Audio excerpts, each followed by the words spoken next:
Hi everyone. Oh dear. I don't understand why I'm so yellow. Okay. Sorry everyone. So something weird's going on today.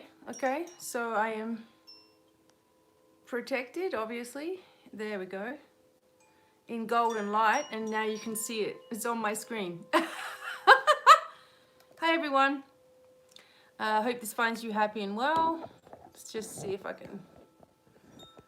This happens every time I sort things out beforehand. And then when we get talking, it's a funny color. Hi, Katie Cat. Thank you so much for coming in. I know, I asked for the golden energy to be around me, and here it is. So, hi, Ruth. So, it's just really strange. Hello, Kat. Thanks so much for coming in. I will try to put this light on. So, hi, Vicky. Thanks so much for being here. Now, that's not making any difference. Okay, it is what it is. So thank you guys for being here and being a part of these days of, well, day 11 now, live. Hi, Michelle Sommerfeld. Thank you so much. Hey, Desiree. Thank you so much. Got some goodies and some good news for you coming up too, Desiree, so can't wait. And welcome in, everybody. So, as I said to you, I don't know why this is happening, but glowing like anything, it's all golden. And I've cleaned all of the cameras. There we go. Maybe if I do that, it's a little bit better. Never mind, guys. It is what it is. Hey, Jessica. Welcome. Really glad that you guys are here. Today we're talking about anxiety and also narcissistic behavior and narcissism in itself. We will go over a few things. I guess that you're starting to work out now that a lot of the symptoms that you have physically, emotionally, behaviorally, a lot of them can have something to do with your spiritual path as well. So, you know, doing things spiritually, and in comes all of these symptoms, etc. Hey, Kathy. So not in every case, of course, and there are other things, and there needs to be specific clearing for these things, okay? So this is why I do recommend that if you're suffering in any way, which is needless suffering, it's actually the name of a new book I'm going to write, Needlessly Suffering. If that's happening with you and you need something in specific and you need time, please connect with me. You can do all kinds of clearings, but unless you find the specific things, it may still plague you. So welcome everyone. We are focusing on anxiety. We are focusing on narcissism in itself, also parental narcissism. I'll go over a few things because this really can mess with you, definitely. So this is a big thing. You know, when you're focusing on this stuff, it can trigger you. So, you know, you may just have an emotional outburst. Hi, Mina. You may have an emotional outburst or get symptoms of relief because something's finally, so when something finally hits the nail on the head, it starts going forward. Hey, Patty, thank you so much. Yeah, so when you do touch something, it you know, it can release in you. So if you cry today, or if you're feeling, you know, anxious or anything like that today, then just know that we've probably pulled something out, okay? And as you've noticed, I asked for this golden light to be around me. I turn on the camera and you guys can all see it. There's nothing I can do about it. I've even tried to turn all my lights off and everything. It's just here. So welcome everybody. Day 11. Tomorrow is day 12. And tomorrow we will be doing the spin the wheel game. We have a big auction tomorrow, 4 p.m. Mountain Time. I really encourage you to be there. We have some things that weren't picked up last time. weren't collected that we can put back into the auction because some of you really wanted them. And, you know, we have a couple of different little rules for the auction, but you're going to win stuff. Whoever wins the auctions wins things. And we have lots of aqua aura to show you. So if you know what I mean. If you've been at my auctions, you'll know how stunning the aqua aura is. And some people call it angel aura as well. I'm going to show you what it's like outside. So let's have a look. We got some snow that's just about finished out there. Got a little bit of snow last night. Can't see the robin. Oh, there's the squirrel. Look, you guys. Hi, squirrel. Oh, he's going. There he is. It's the tiny little guy. See? He's up there.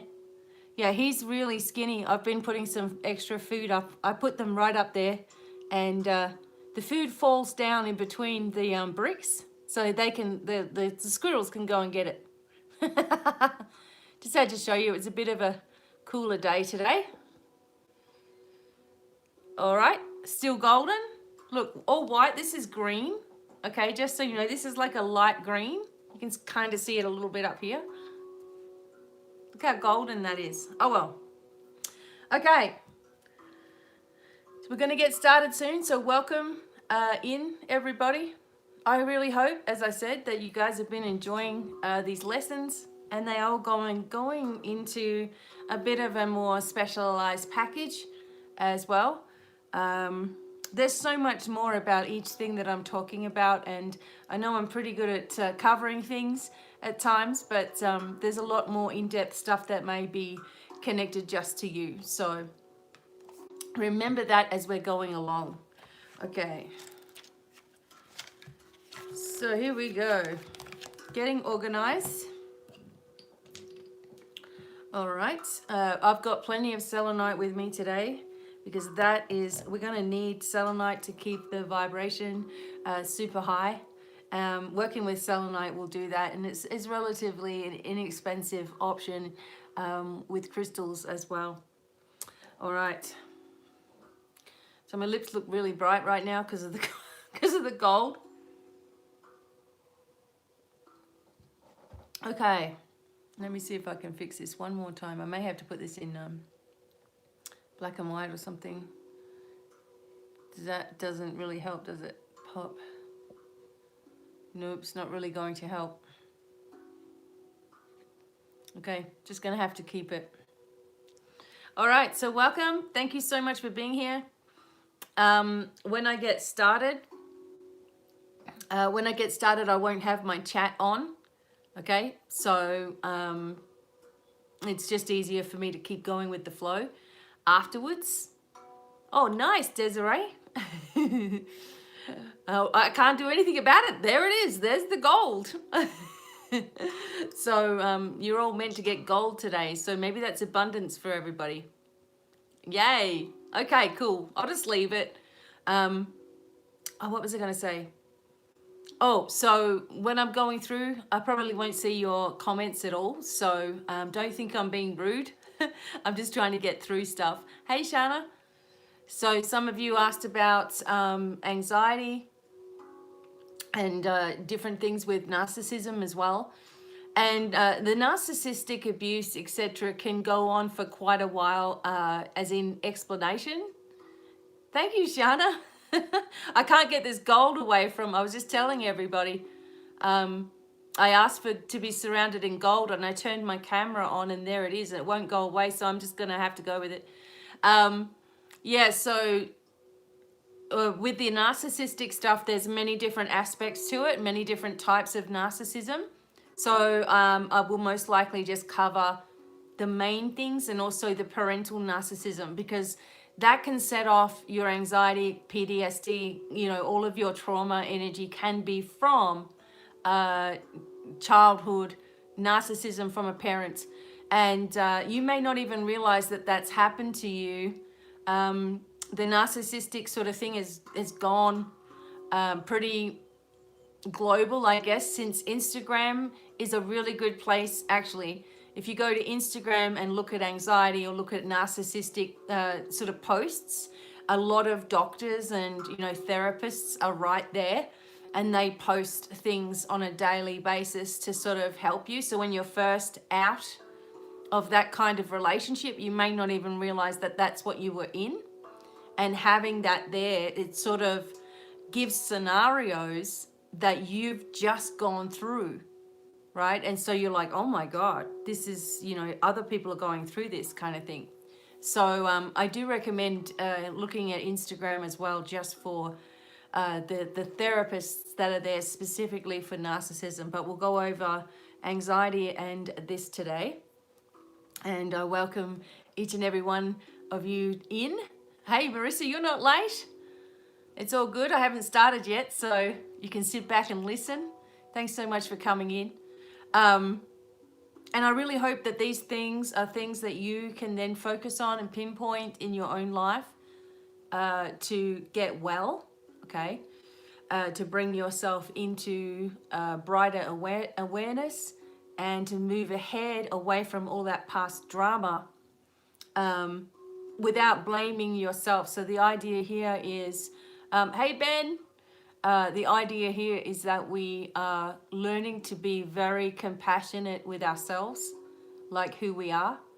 Considering probably in your life, not many people have been compassionate to you at all anyway, right, to begin with. So it's going to be a little bit difficult to learn how to do that, but it's worthwhile, believe me, okay? All right, so nearly getting ready to start. I'll probably wait like a little bit, couple more minutes, and then when I get started, I will turn off the chat and stuff. So feel free to chat, but keep big questions until the end if you have something to ask me. I do try to make sure that you don't have to ask me many questions and that I've covered everything, but there may be some things that come up. And as we're going through this, I also wanted to remind you that some memories may come up in your mind that you are unpleasant, perhaps if you're speaking about anxiety or narcissism. No, not yet. Awesome. Mint. Yeah, so if we're talking about those things, sometimes people can get like super just triggered as things release. So I'm just giving that. No, you're fine, G. Hope to talk to you soon. And yeah, so these 12 days, tomorrow we have the auction, of course, as I said, but these 12 days have definitely been a challenge. And in each section, there's been some things that obviously I wanted to expand on. I am creating some kind of therapy course for you all, so that if you have a symptom that you can go and learn how to like thoroughly get out of things. Hey, Candy, you can learn how to change your whole energy as well. So all of these things come from listening and doing the work, of course. There are some people that still are in denial about their own energy, etc., and feeling like there's things that are hopeless. Yeah, that's awesome. I know, right? If you have a more concentrated thing that you could listen to, and of course, for example, on healing anxiety or healing. So healing your abuse, healing your trauma, and understanding the specifics of spiritual healing and clearing. Also, the layers of the aura. As I said to you before, each of those layers have so much energy inside them. So many things can be attracted to different layers, and they affect different organs. They affect, different chakras as well. And we can be completely free of all these things and live a life that is full of fun and adventure and forward movement. And even if you don't understand the whole way. So hi, Karen, thanks for coming in. So I'm just going to get ready to start with this one today, talking about anxiety and the common symptoms and things of anxiety disorders as well. So glad to catch it. No problem. Okay, no problem. So some of the things about anxiety and also narcissistic abuse and parents that are narcissists as well. So as I go through these, some of these things may actually, may actually make a lot of sense to you, okay? A lot of the times it has to do with, like as I go through the list of narcissistic parents, for example, make some notes as you're listening today, okay? Make notes as you're listening today. And understand that anything that I'm talking about is here to help you. Is here to help you to move ahead. And these are just brushing the surface, so you know that these videos are just brushing the surface, but you're going to get a lot out of them as well. Okay, so I'm getting ready to get started, so I will turn off the chat for now. I do apologize for being all gold. A lot of you don't mind anyway, but you can see like the energy field. Look, you can see the energy field around me. It's crazy. So, all right, so we're going to start off with narcissism and then we'll go into anxiety as well. Don't know how long I'm going to be here, but I appreciate you for hanging out. Yeah, if you're in here, thank you, honey. My honey would say that. If you're in here, help us out by sharing, liking, commenting and all that sort of stuff. That would be really amazing. And yeah, the aura here is just beautiful. So it's teacher mode with the gold, right? Thanks, guys. Okay, I'm just going to turn this chat off for now and welcome in everybody. And I hope that this is going to, excellent. Hope this is going to help. Okay. Now I'm going to go through firstly, as I said, welcome everybody. This is about narcissism, narcissistic parents, and anxiety.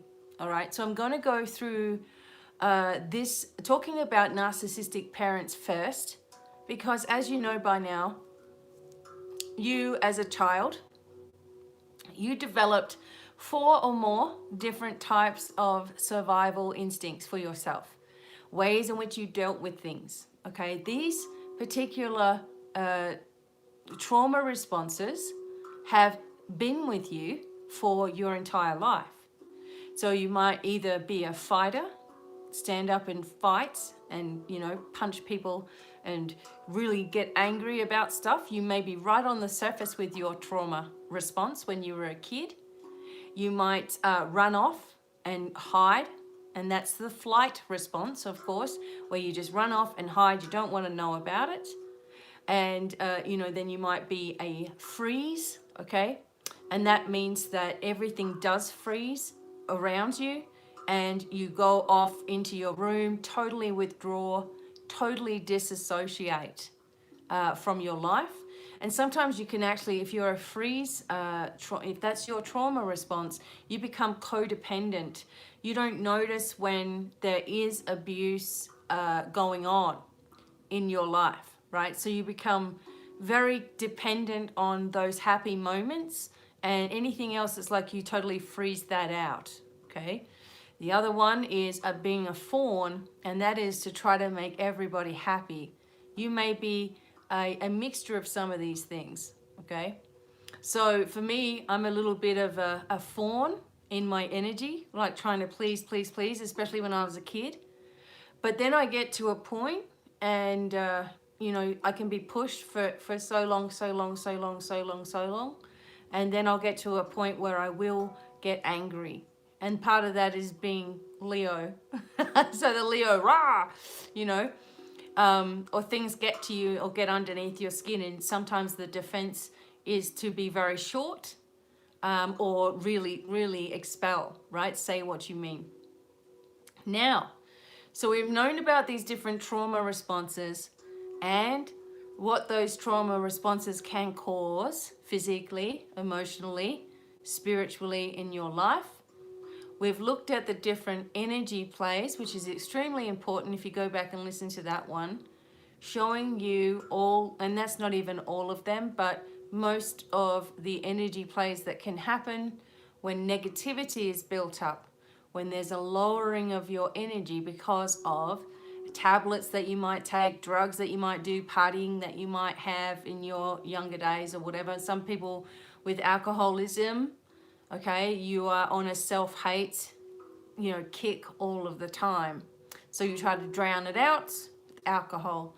Then you feel, sad, then you drown it out again. So you are stopping yourself from feeling all the time. If you have addictions, that's what you're trying to do. So yeah, having tablets lowers things. Being around negative situations lowers your vibration, which allows dark negative energy to slip in if you're not protected. Now, there's plenty of videos that I have already done on supreme protection, okay? So sometimes protection from now on, it's not the problem. It's not protecting yourself from now on. It's getting rid of all of these pulls and hooks and slivers and cuts and tears and, old hooks and karmic hooks and, past lives binding and vows and declarations. And there could be all kinds of stuff that you have to expel and then understand yourself in a different way, and then are able to move into this higher frequency. Your body is released from burdens and trauma that your emotions, that your mind have put there because of the trauma that you've had, which is important to you in your life. There's no measure on trauma. I know that we say, oh, well, that person's had it worse. I mean, for me, that was my survival tactic as a kid, to never complain, because there was, and I knew people that were worse off than I was, or so I felt. People that were not only being abused in multiple ways, but were also handicapped or, disabled in some way, or extremely poor, and having problems with their body odor and all that sort of stuff. So I'm thinking to myself, well, at least I can get a hot shower and I do get fed. So I always pushed my own pain aside, not wanting to explore it because of other people in, more difficult situations. Now, that didn't nullify my trauma. That's what I was trying to do by saying that. I was trying to make it not exist by saying that, okay? So what we're going to get into here is, firstly, if this sounds familiar, you may have a narcissistic parent. It doesn't have to just be a mother that's a narcissist, although when that happens and your mother uses you as a scapegoat, or your mother just rejects you knowing that it's going to hurt you, or your mother allows you to do things that are dangerous to you, trying to, sound good for herself or look good for herself. If the mother does stuff to you, it's very different than when the father does stuff to you. Okay, so I'm going to explain that as we go along. But here is some characteristics of narcissistic parents. So one person or the other. So I want you to write down who had this behavior, either your mother or your father. So everything that they do, they deny. So there's always an excuse or an explanation. Cruelties are couched in loving terms. For example, they will belittle you in one way or another and cover it up. Oh, well, I love you, after they've just cut you down to pieces, right? Aggressive and hostile acts are paraded as thoughtfulness, right? Well, I was thinking of you. Aren't you going to be appreciative of that? And they get you something that, you might be struggling with your weight or something, and they give you this big tent dress or something. Oh, well, you're so ungrateful. It's like, well, you've just got me this tent dress, which is actually 5 times too big for me, and I'm never going to wear it. So, yeah, thanks. That was cool. That's what I really wanted, Aggressive and hostile acts, as we said. So selfish manipulations are presented as gifts. Okay, there you go. So for example, this is what we heard the other nights in our house from one of the kids that was visiting. We heard this. Hey, look at this TV I just got. It's a really big one. It's going to be here. It's like 85-inch or something. Well, you can watch it when you come home. In other words, telling the kid in so many words that he'll get things as long as he does as he's told. He'll get things as long as he's under her control. Otherwise, it looks like he's not going to get anything. Like, so he's so afraid of being abandoned that he'll go running back there, right?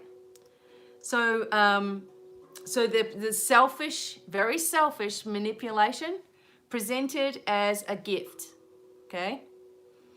Criticism and slander is slyly disguised as concern. Well, I'm only worried about you. In other words, you know, they might say, why are you going to wear your hair like that? I mean, everybody's going to laugh at you. And you're like, oh, thanks. And they're like, well, I'm only concerned about you. See, that's not being concerned. That's just being a jerk. And they say stuff as like, I only want to help you. I only want what's best for you. They rarely say right out what they think that you might be inadequate in some way. Instead, anytime you tell your mother or father, whichever one this is for you, it might be both. It's hard to believe that it's both. That would be very rare because a narcissist is looking for some fuel that they can use and manipulate. So there's usually one that's softer than the other, okay, in your life thing, but they can both still be abusive in their own way. So she really says right out that she thinks you're inadequate. Instead, anytime you tell her you've done something good, she counters something with your brother or sister. Well, you know, that was really good, but, you know, your brother, he did this, right? So or simply ignores you or hears you out with saying, or she hears you out with saying nothing. Then in a short time does something cruel to you so you understand not to get above yourself. Don't get smart with this particular parent.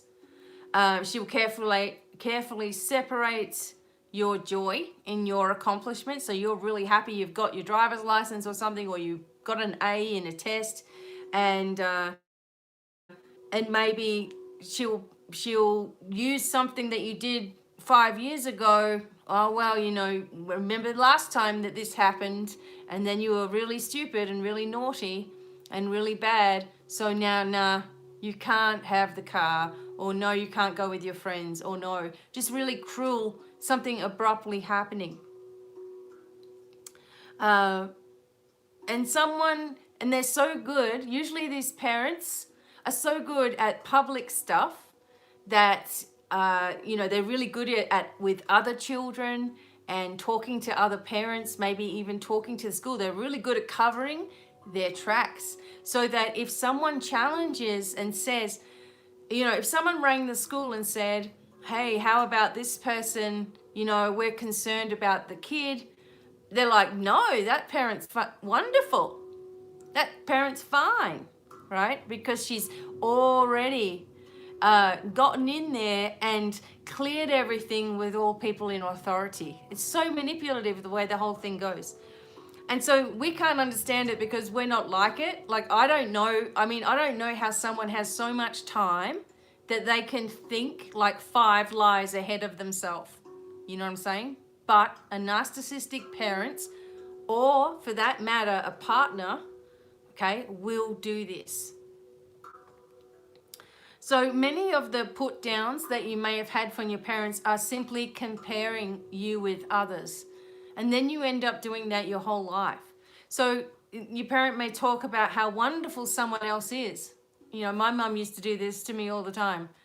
Oh, you know, but this girl, she's amazing. And I'm like, I did more than that, you know, or I was better than that. Or what about me? You know, I'm playing Premier Netball, you know, like from what? You know, anyway,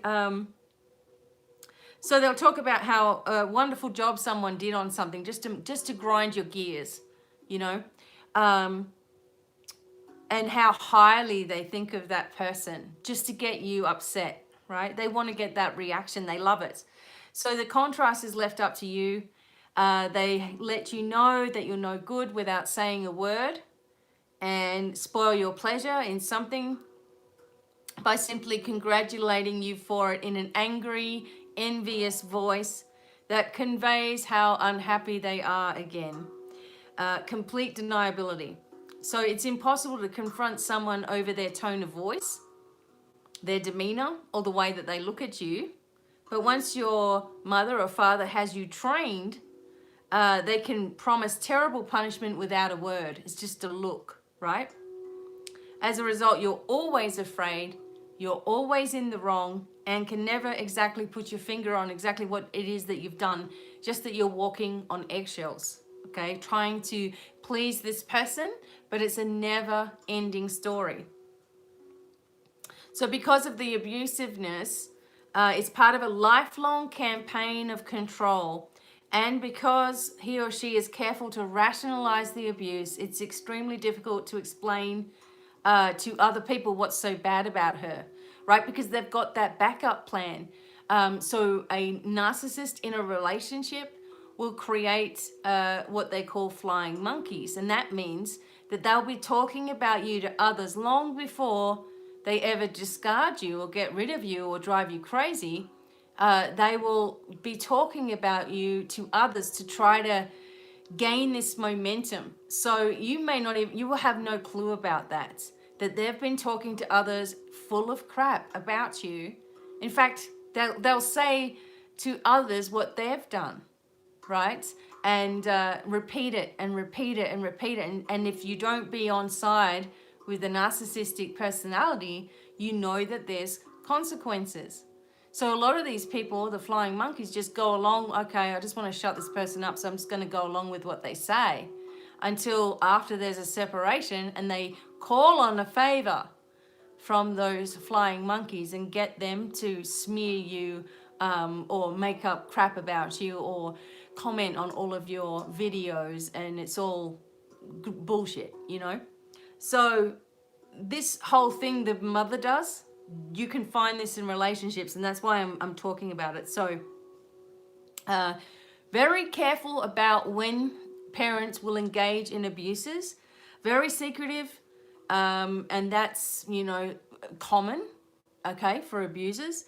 They will punish you for telling anyone else what has happened. You tell anybody else what happens in that house, there is going to be trouble. The times and location of the worst abuse is carefully chosen so that no one might intervene. No one's going to see it. And so even, like I'm saying this now, even in a relationship, you might have been taken where there's no family, there's no friends of yours, there's no help, you know, there's no one that you can call on, and they can do whatever the hell they want and then blame you later, right? And sometimes it can be extreme abuse, etc., that goes on. And no one is going to believe you because remember, they've set this up before it all begins, okay? They've set it all up in motion. So, again, acting like a completely different person in public, they will slam you to other people, but will always embed devaluating nuggets of snide gossip in protest of concern, love, and understanding. So I feel so sorry for them. They always seem to have such a hard time, but I don't know what I can do for them. Like, oh, it's fake concern, basically. And as a consequence, children of narcissists report universally that no one believes them. No one believes the kid. If he were to say it, or if I finally told a friend of mine what was going on in my life, and she didn't believe it until it was propositioned to her also in my home. So, you know, with the stepdad's abuse and all this, my stepdad couldn't help himself but to proposition a young girl. And then she did something. So it was only when something affected them. This is what may happen in your life as well. You're in a family and your parents are narcissistic, maybe only towards you because you're the scapegoat. You're the one that they're going to put all the blame upon, right?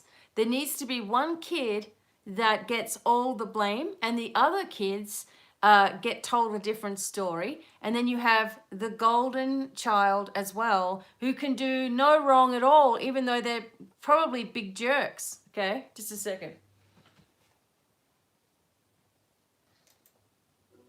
But it's interesting, I just had to put the music on. It's interesting when you're going through this and you're nutting it all out that you're not crazy.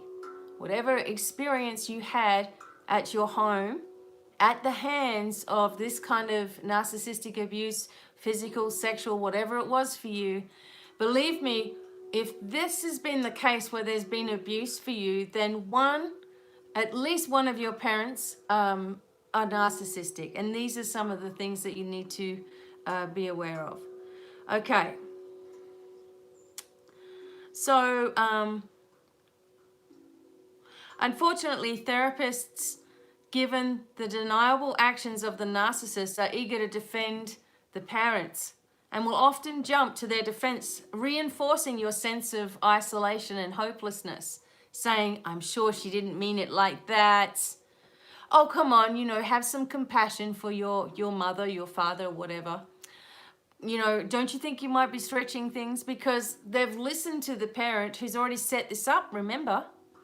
The parent sets everything up to look in a fantastic light to people in authority because she knows that people in authority, or he or she knows that people in authority are going to see right through them, right? If they act like a jerk and if they're going to believe the kid, and they can't lose their fuel, which is the kid. They need to be in control, which is the kid, right?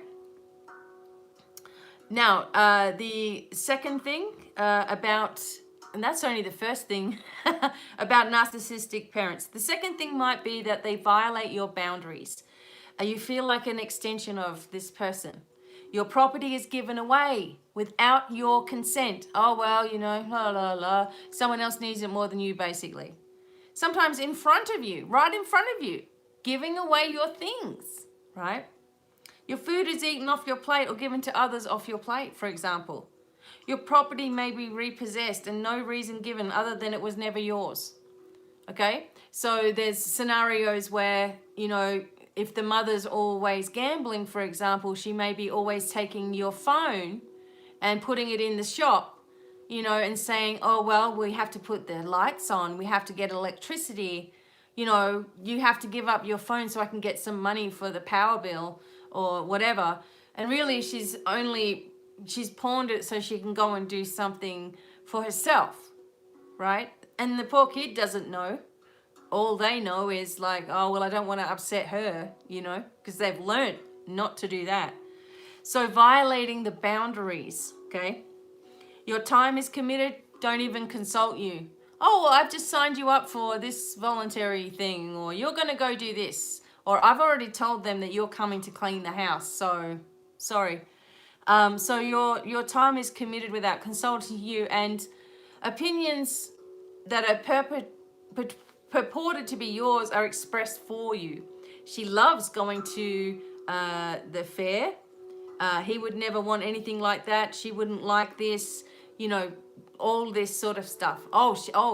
Well, Becky will come and do that. Oh, she loves looking after kids. Go ahead. You just go book her right on in. And, you're just like, what? And you can't not, You're discussed in your own presence as though you are not there. They'll talk about you as though you're not there. She will keep tabs on your bodily functions. She humiliates you by divulging the information that she gleans, especially when it can be used to demonstrate her devotion and highlight her martyrdom to your needs. So, he had a problem with his frequent urination as well, Only this is much worse. I was so worried about him. He was peeing his pants all the time. So she'd be saying stuff like that, or he would be saying stuff like that, belittling you all the time, bringing up stuff, nobody's business, right? You have never known what it's like to have privacy in the bathroom, in your bedroom, and she goes through your things, you know, regularly. She asks nosy questions. She snoops in your emails, in your letters, and your conversations. She wants to dig into your feelings, particularly painful ones, and is always looking for negative information on you, which will be used against you. She does things against your expressed wishes frequently, and all of this done without any embarrassment or thought. So if you were to tell your mum, if you're grown, and you know your mum's not going to change from being a narcissist, or your father, and you've grown up and you tell them stuff about your marriage, or you tell them stuff about your life, they will bring it up and tell your personal stuff to other people, giving them a bad view of you and a good view of your parents. Okay, now this, you can see how this can work into your personal relationships as well, where this is just all you know. And sadly, a lot of us go into narcissistic relationships without realizing it's a thing. Okay, so any attempt at being anonymous on your part is strongly resisted. Normal rites of passage, learning to shave or wearing makeup or dating, are grudgingly allowed if you insist, but you're punished for this insistence. So they might say something like, well, since you're old enough to date, I think you're old enough to pay for your own stuff now. Your own clothes, you can pay your own bills, you can pay your way. If you demand age-appropriate clothing or grooming, control over your life or rights, you are difficult, and she's going to, or he is going to, ridicule your independence. Okay? So these things are just not one-off things of someone having a bad day. These are constantly there to control you. Okay? The next thing might be favorites, playing favorites. So narcissistic parents, mothers, commonly choose one child to be the golden child. Remember I told you about that? One child to be the golden child. In my family, that's my sister. I have a sister that's 11 years younger than me. Therefore, when I was 11, I was looking after my sister, right? And she's the golden child, okay? And it's not her fault.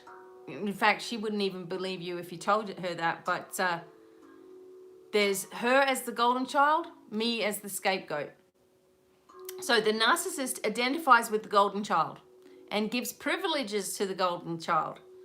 And as long as the golden child continues to suck up and do whatever that parent wants, they will get stuff, okay?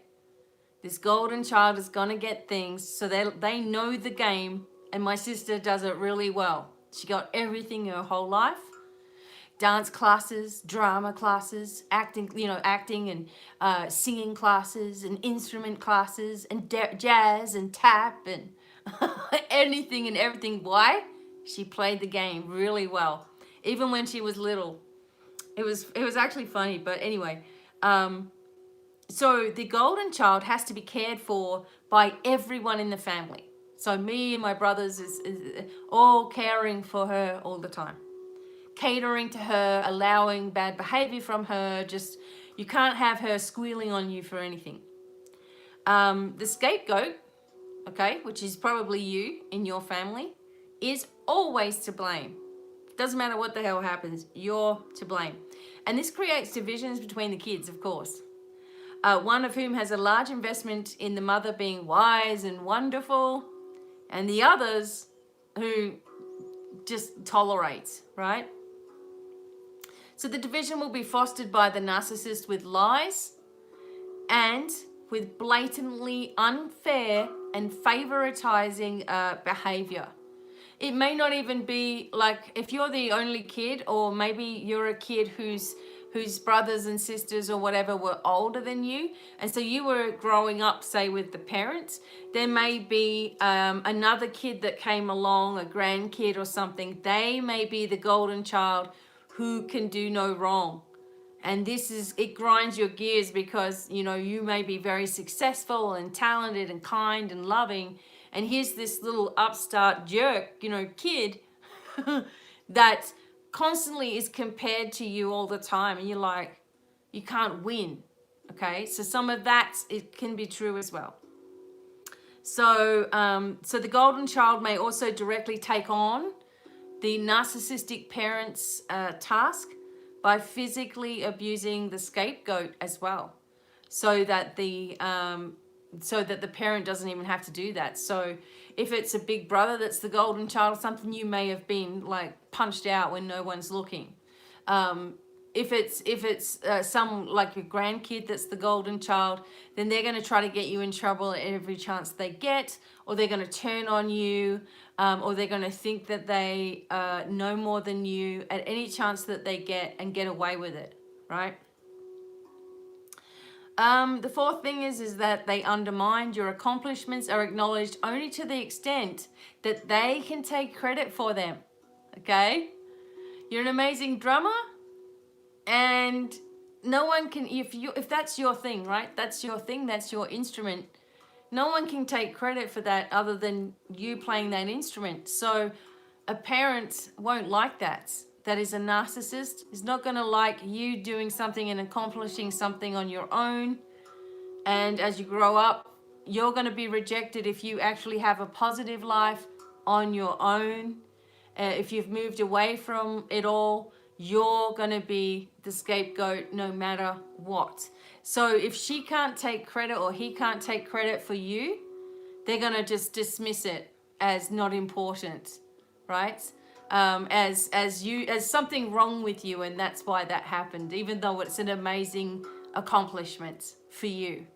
Whatever is an amazing accomplishment that you've done personally, they can't take credit for it, only that you're their child.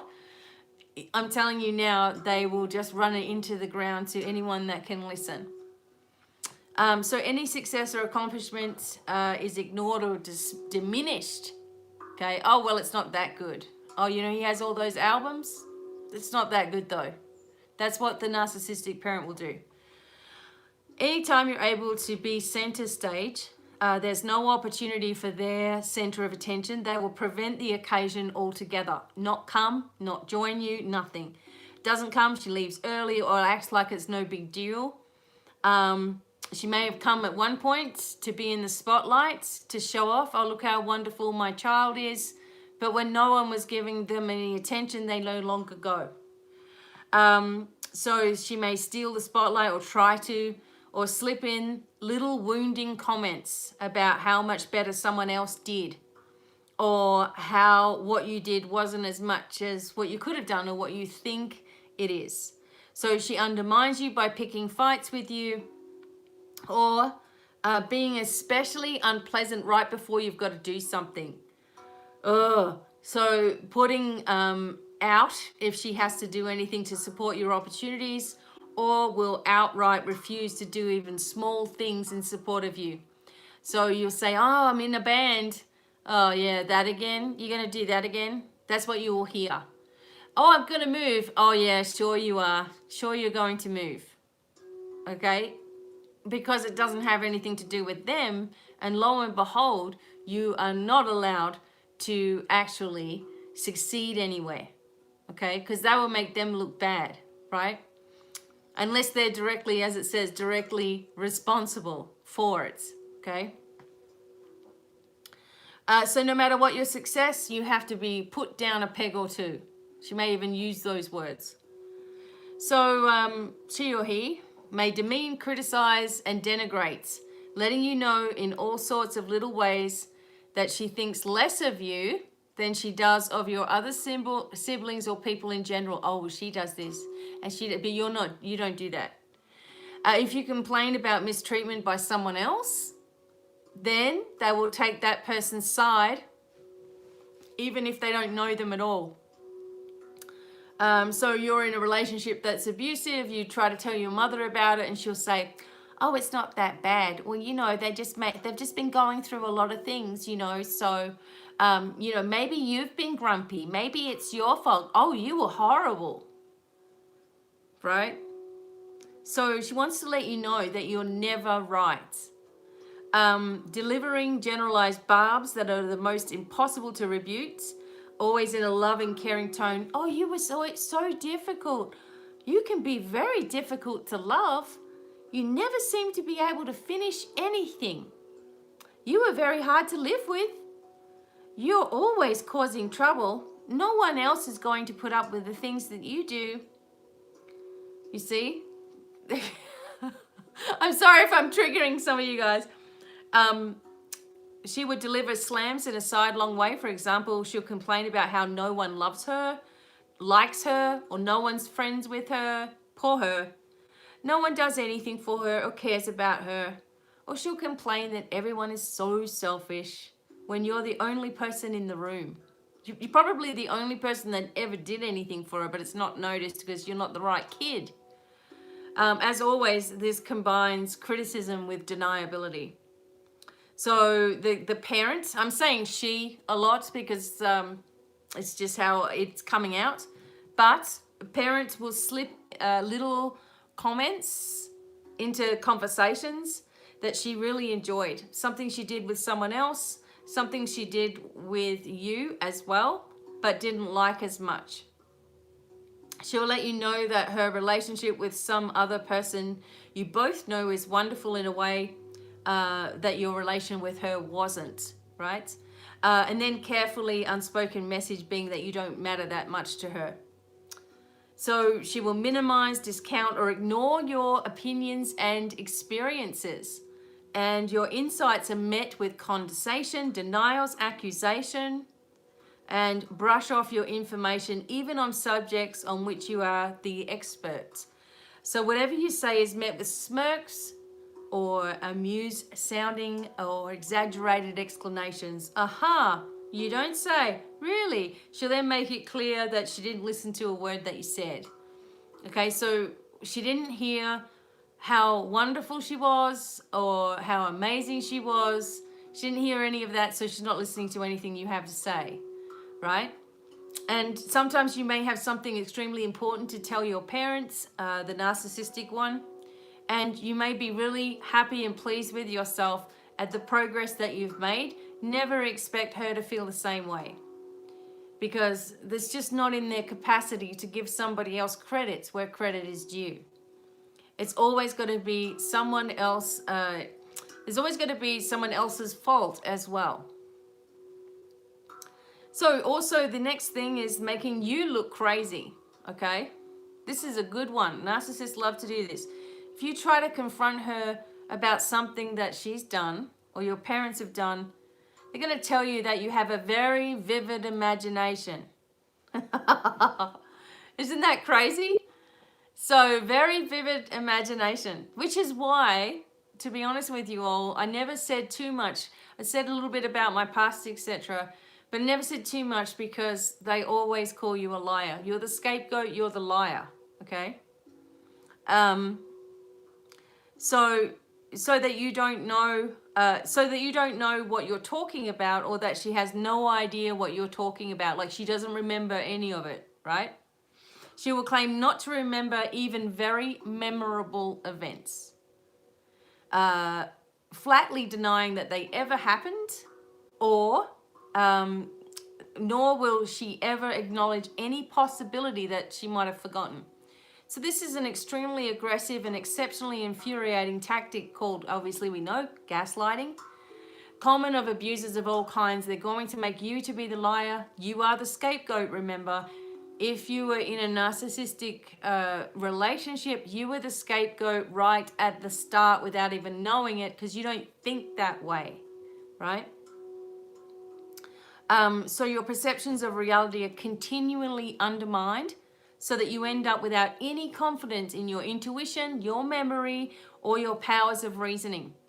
So this makes you a much better victim for the abuser, because if you can't remember anything, they can get away with anything, okay? And they want you to feel like there's something wrong with you, not them. It's always pushing it off onto somebody else.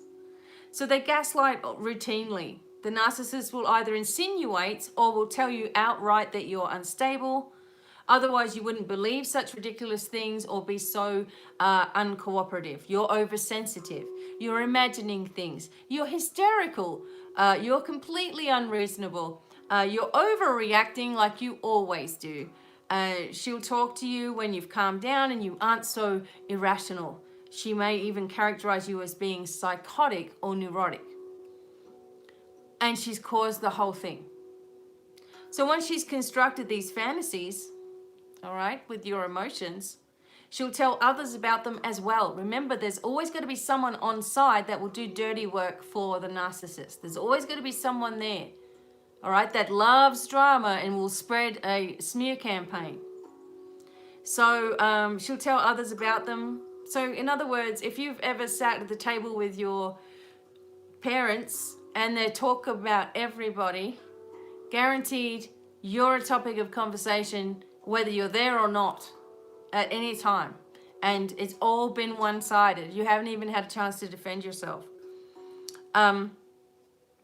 So in other words, once she has constructed these fantasies of your emotional pathological energy, she's then going to tell others, as I said, presenting her smears as expressions of concern and declaring her own helpless victimhood. Poor me, this is where I am because of them. You know, poor me, nobody cares, nobody calls me. Poor me, I'm really unwell and nobody cares. Whatever. So acting like they didn't do anything. She has no idea why you're angry or upset. No idea at all. You're the one that's hurt her terribly, or him if this is your dad. She may think that you need help. She loves you very much, would do anything to make you happy, but she doesn't know what to do. What do I do with you? You keep pushing her away, and all she wants to do is help. She's simultaneously absolved herself from any responsibility for your obvious energy towards her, implied that it's something wrong with you, and that makes you angry with her. That's your problem. And undermined your credibility with her listeners. Remember, she's going to go out and tell these people they have a view of you, okay, that you didn't even know about because of what they've said. They've twisted everything. They've turned it all around. They've made you out to be, the abusive one, okay, to anyone that decides to listen. Thank God for some of the people that don't listen and say that's just ridiculous what you're saying. Okay, I don't believe that, what you're saying. So she plays the role of this doting mother so perfectly. This is the insidious part, right? Because sometimes these doting mothers, that are really controlling the kid at home, the kid doesn't have anything, the kid doesn't even have a clean house, clean clothes, gets used to just living and sitting on the couch all the time because they can't go in their room. There might be no bed, there might be, God knows what there, but he holds it all together, whatever. That parent, believe me, goes out of her way to hoodwink everyone and everything so that everyone will believe her lies. So that if the kid ever complains, it's already covered. She's already made this story that no one's going to believe. The kid, right? This may be what has happened to you in your life. The idea is to make it so that no one believes you, okay? The next thing is that the narcissistic parent is envious. Anytime you get something nice, she's going to be envious of that and angry, and her envy will be apparent when she admires whatever it is. So she'll try to get it from you. She'll try to spoil it for you, or get the same or better for herself. Oh, well, you've got that, but I've got this. She's always working on ways to get what other people have. That's what they are. And they become very bitter when they can't. The envy of the narcissistic parents often includes competing sexually with their daughters or daughter-in-laws. Exactly. Okay, so they'll attempt to forbid their daughters to wear makeup, or, like my mum would say, well, you just look stupid like that. That looks stupid. You look ugly. You're really ugly anyway, so you're going to need, you're ugly, so you're going to need all the help you can get. And and even when you're putting the makeup on, Now you look like a tramp or something or other. So it was really hard because every girl wants makeup, you know. We want to look good, right? So they criticize their appearance of the daughters, etc. And the envy extends to relationships. So mothers, especially that are narcissists, infamously attempt to damage their children's marriage and interfere in the upbringing of grandchildren because only they can do it the right way. So the narcissistic mother is usually the one that will put her hand up first to look after the grandkids and like have them come and live with her. It's all about getting them to come and stay, because then there's new fuel, then there's new admiration, and then there's new minds to alter, right? To mold in the way that they want.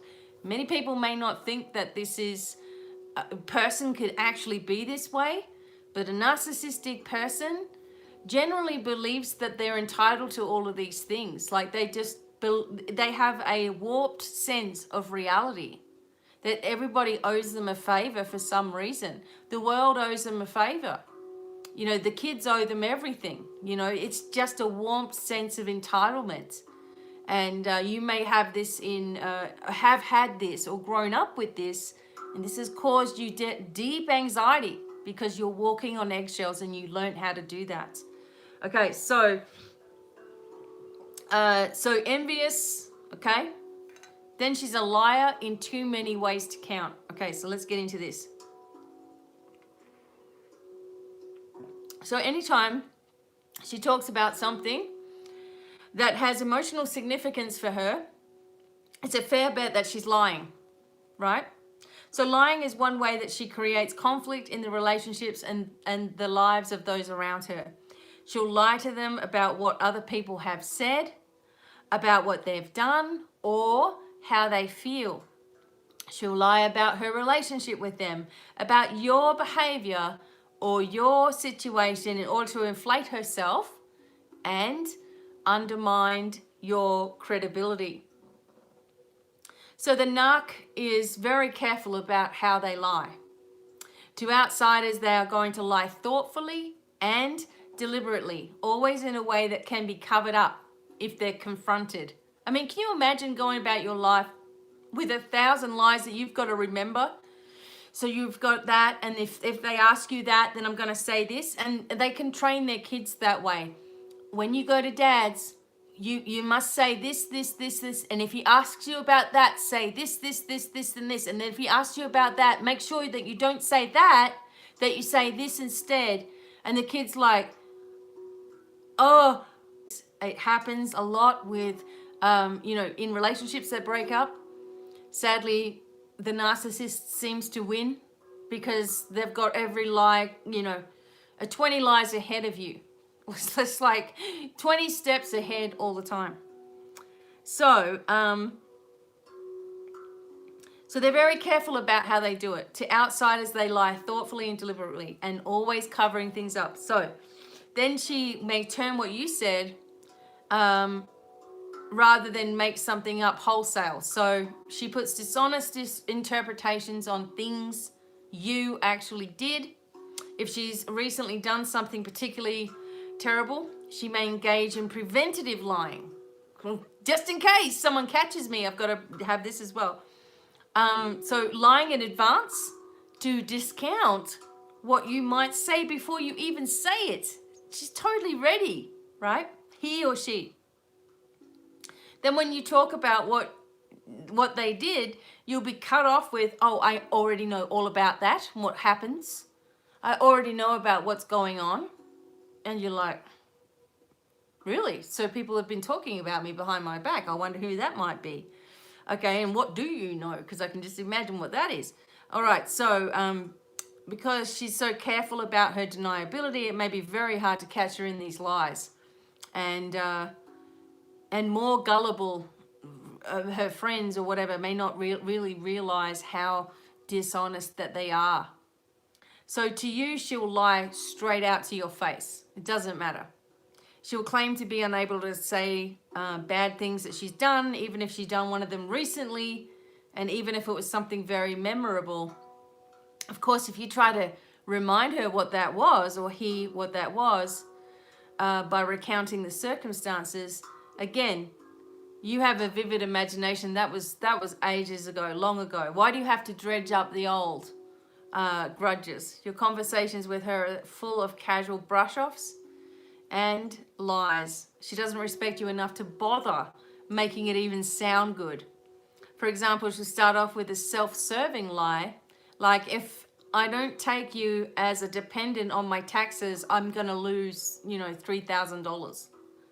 So you refute her lie with an obvious truth. No, $3,000 is the amount of the dependent exemption.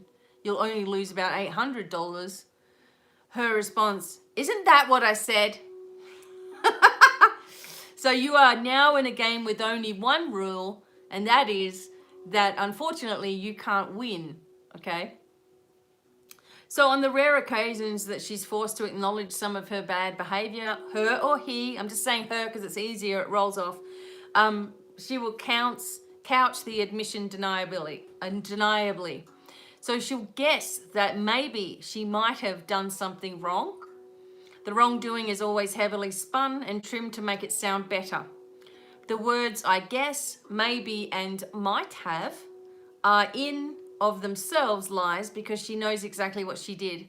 No guessing, no might haves, no maybes. So she has to be the center of attention. See, all these things are related. I want you to listen to these and relate them to a relationship that you may have had as well, because these are the same things that happen to you. If you are in a narcissistic relationship with a guy, girl, whatever it is, these things, I can guarantee you were chosen because of your kindness. You were chosen because you're an empath. You were chosen because you feel sorry for people. You have a heart, okay? And they are the easiest kinds of people, sadly, to manipulate, because you're going to please all the time. And it's not even going to cross your mind that someone could be so calculating. You don't even know where they get the energy from to be so calculating, okay? And it can hit you by surprise, especially if you're an intuitive, right? And not understanding, like, how could I not know this? So you go into this self-blame thing. I should have known that that was bad. Well, your instincts probably told you, but you, whatever position you were in your time in your life, it led you into that relationship, okay? So the first thing that happens when you've been in a narcissistic relationship is that you start to blame yourself. Again, I should have known. Why didn't I leave when I saw the monster come out the first time in their rage, etc.? Why didn't I go then? Well, because you thought it might have been a one-off situation, right? Again, you saw the nice person underneath and you wanted that nice person to come back. There are times with your parents where they're really nice as well. And that's what you think that they are. Really nice people, but every now and then they're mean to you. But it's not that way. This is a personality disorder. And this is something that a narcissist is never going to watch this video unless they want to start making comments about how stupid I am or whatever. They're not going to watch this video because they don't want to help themselves, because they don't believe that they've ever done anything wrong in their life. Everything that's ever happened has been, it's been done to them, and they've only reacted out of, stuff that's been done to them, right? So they're not going to look for any help because they don't actually believe that there's anything wrong with them. Everything is someone else's fault. Even your narcissistic parent, there's someone else's fault, the way that they are, the way that they are. It's someone else's fault. Oh, well, my family abandoned me, or they didn't talk to me, or they weren't listening to me. So I'm going to get as many people as I can in my life to listen to me and do as they're told so I can stay in control. This is not normal thinking, but this is a direct result of something that happened to them, right? But they are never going to ever admit that there's anything that they've ever done wrong. You and I can always admit our mistakes. When we've made mistakes in our life, we can be the first people to admit them. But narcissists will not ever admit their own wrongdoing, because that's not part of the game, right? That's not how it works with narcissists. So you know, the energy here of needing to be the center of attention all the time. Remember, you can't be really good at sports or music or anything. You can't have any of it because there's always someone better than you, right? To demean you and stop you from seeing your own power. There may be odd occasions where they've got to be the center of attention, such as memorials for someone who died. Well, why aren't they coming to see me, and all this sort of stuff. Major celebrations. Oh, well, that's just silly. I'm not going to go to that. They don't need me there anyway. They may love to entertain so she can be the life of her own party. I've seen that with people as well. Oh, hi, squirrel. She will try to steal the spotlight or spoil the occasion. So she'll crack it or get really angry, or she's the one that's off crying in the corner somewhere, and you're like, what's the matter? What's wrong? You've got to spend your time, you know, coddling them, right? So inviting herself along where they're not welcome, etc. They may often use the natural limitations of aging to manipulate dramas, so they often neglect their own health, or by doing things they know are going to make them sick, right? Because then they can get attention, or you'll come running, right? So this gives them an opportunity to cash in on an investment they made when they trained you to wait on them as a child. That's the other thing. A lot of narcissistic parents, they make you wait on them as a kid. You've got to do everything. You learn the moods and you cater to the moods. You learn what kind of mood they're in the morning, in the afternoon, when they come home from work, and you are already prepared. I mean, you learn that pretty quick in the piece, right? So they call you, demanding your immediate attendance. You know, there's some major thing. My mother always had a heart problem. She was always in hospital. She didn't even have a heart problem, but she was always in hospital. And I've got a stent. She'd tell me that she had a stent in. And probably by the 8th time she had a stent, I'm like, well, how many stents can they possibly give you, Mum? You know? Like, I just knew it was just all crap to get you to the hospital, time out of your day, go into the hospital, racing up there, not sure whether it's real or not, because who knows, there could be something this time. Racing up there, going in there, bringing the flowers, bringing the stuff, waiting on them, hand and foot, hand and foot, hand and foot, doing all their phone calls, doing all the jobs that they needed to do, go water the garden, go clean up the house before they get home, bring them all their clothes, to the, you know, and all of this stuff. They got you racing around, and they're sitting there just like, this is great, you know, laughing about it. So it's almost, you know, never the case that you can actually do anything useful. Okay, and the causes of her disability may have been completely avoidable, but you've been put in this difficult position, all right? Because if you don't do it, then you're the jerk and everyone's looking, because of course she's going to tell everyone beforehand as well. You see, this is so many things in here that is just crazy. So also manipulating emotions to feed on your pain. So this exceptionally sick and bizarre behavior is so common that their children often call them emotional vampires. So some of the emotional feeding comes in the form of pure sadism. She does and says things just to be wounding and nasty, engaging in tormenting or teasing, or she needles you about things you're sensitive about. All the while, a smile plays over her lips. She may have taken you to scary movies or told you horrifying stories and then mocked you for being a baby when you cried. She'd slip a wounding comment into a conversation and smile into your hurt, right into your face. You can hear the laughter in her voice as she pressures you to say distressing things, or she says distressing things to you. Later, she'll gloat over how much she upset you. Oh, do you remember when you really cried because of that? Oh my God, you're so silly, right?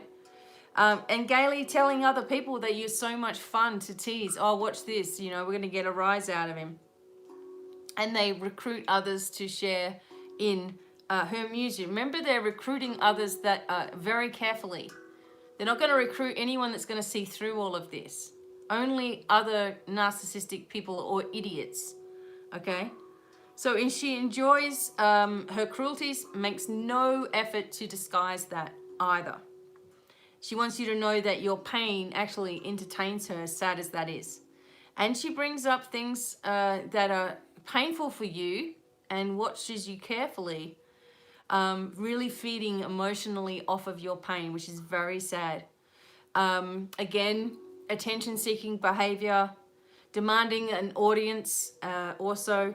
They often play the martyr, and this comes in the form of wrenching, self-pitying dramas, which carefully is produced and in which she's the star performer. She sobs and wails that no one loves her and everybody is very selfish. And she doesn't want to live. She wants to die. She wants to, she will not seem to care how much the manipulations of the emotions and self-pity repels other people. Doesn't care. One weird behavior is that their dramas may also center around tragedies of other people, often relating how much she suffered in association and trying to distress her listeners as she cries over the horrible murder of someone she wouldn't recognize if they passed her on the street. So she's trying to bring in this emotion, you know, to show that she's real. It's not even her story.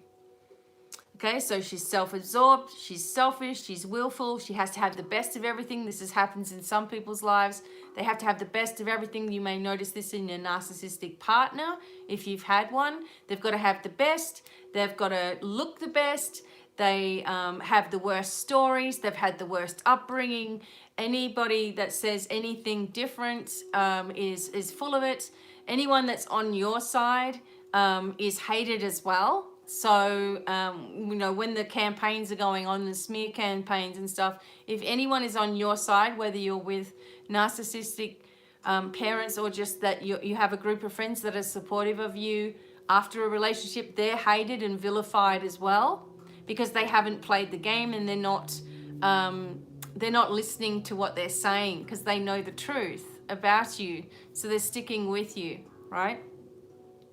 And there are people that will love to listen to the drama, and that's who the narcissist will target. Someone who wants to be against you, okay? You can't even believe that this is actually real, but this causes the deepest anxiety in anyone is the narcissistic energy of a parent. All of these attacks, all of this abuse, this can cause you to feel walking on eggshells. Something's wrong with you. Something's going to happen. You're anticipating an event happening because that is what has happened your whole life and you weren't ready for it. Or in a past life, you were anticipating or you didn't see something coming, and in this life, that's exactly what you're trying to do. I've got to see what's coming. I've got to make sure I know before I take this step or that step. I've got to be sure this is the right pathway for me.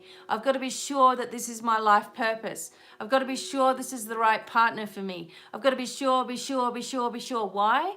Because then if you're sure of everything, then you can be ready. Then you can relax. Right? If you're sure and completely dead certain, don't know what's coming up, which a lot of you ask, what's coming up? What should I do? Where should I be? Who's this person? Who's that person? Is this the right job for me? One thing after another, because you're trying to figure out if the step that you take forward is going to land you in a really good position or whether it's a wrong decision and therefore you're spiraling backwards again. Okay? So walking on eggshells has many different meanings. It's the way that you think, the way that you do things, and then therefore how your body responds with the thought of anxiety coming up, the thought of not catching it when it does, the thought of other people looking at it and noticing you.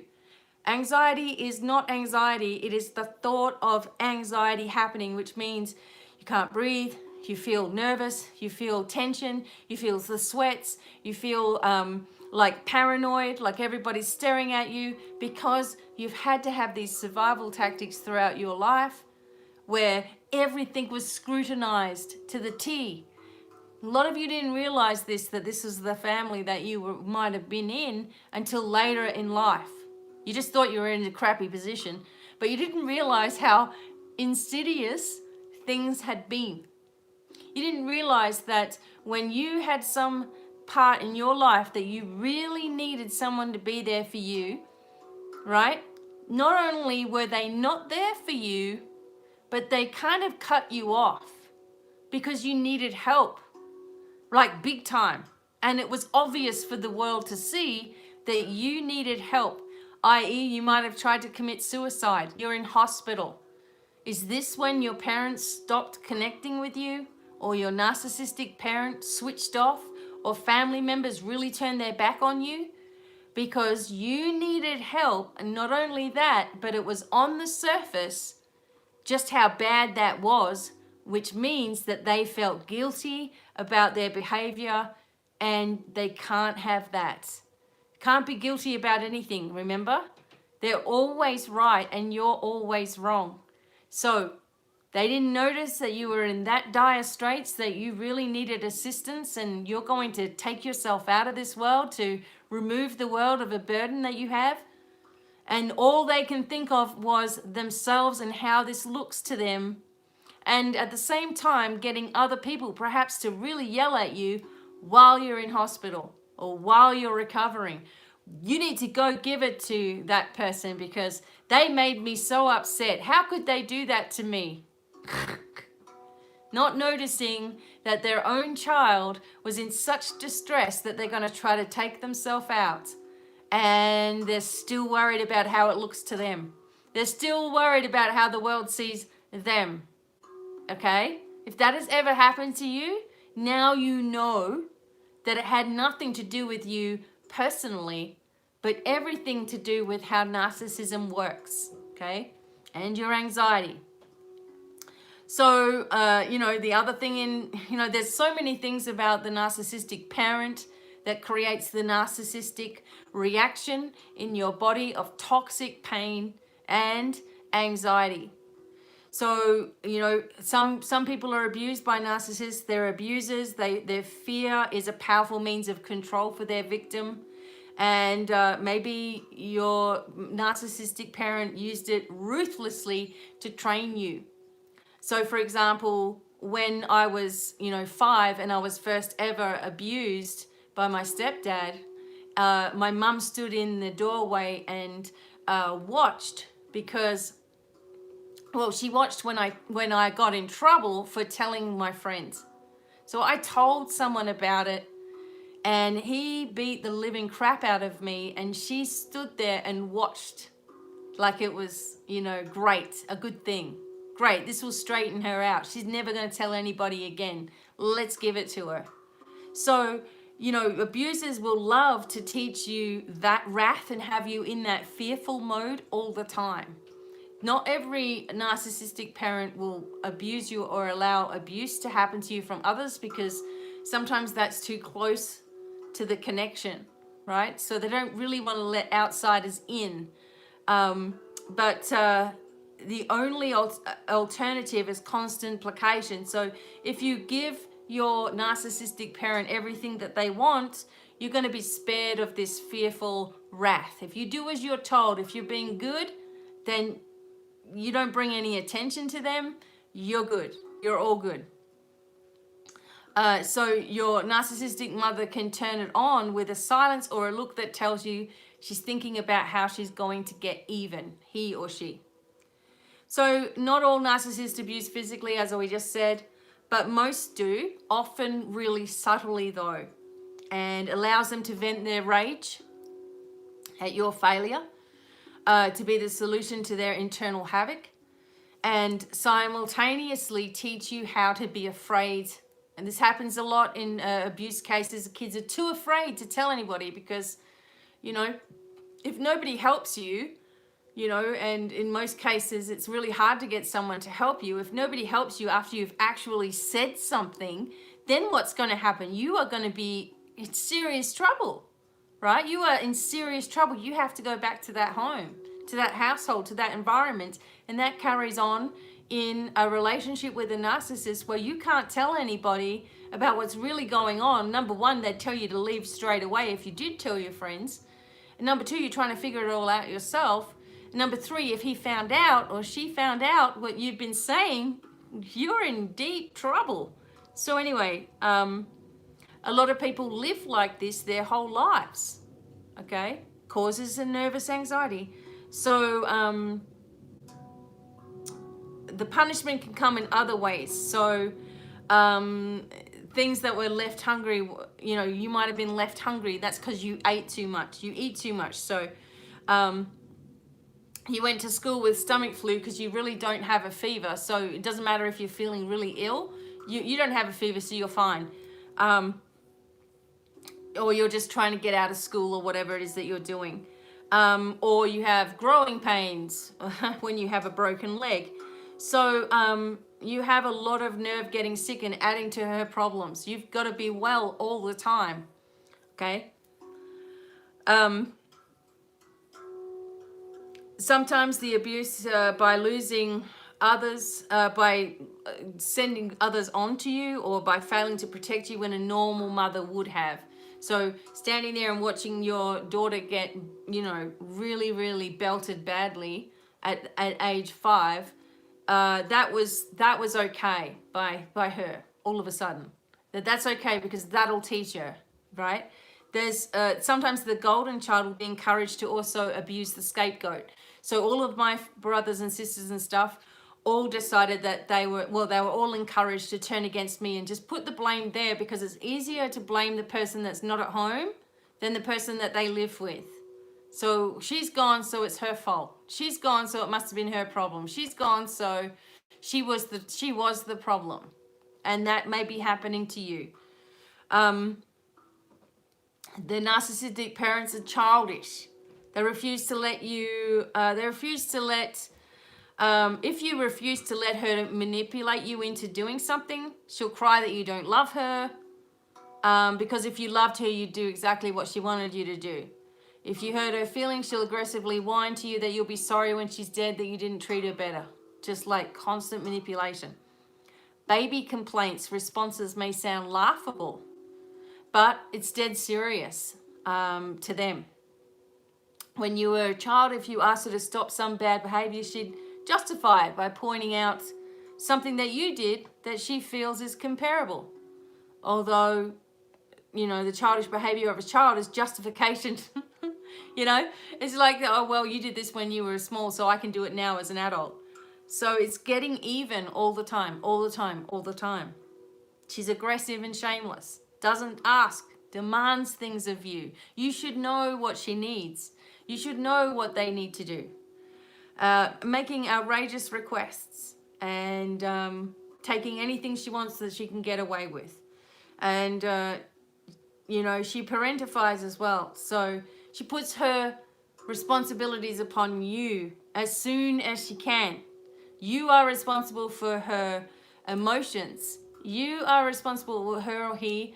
You're responsible for their emotions, their relationships. You're responsible for their happiness. You're responsible for what mood they're in.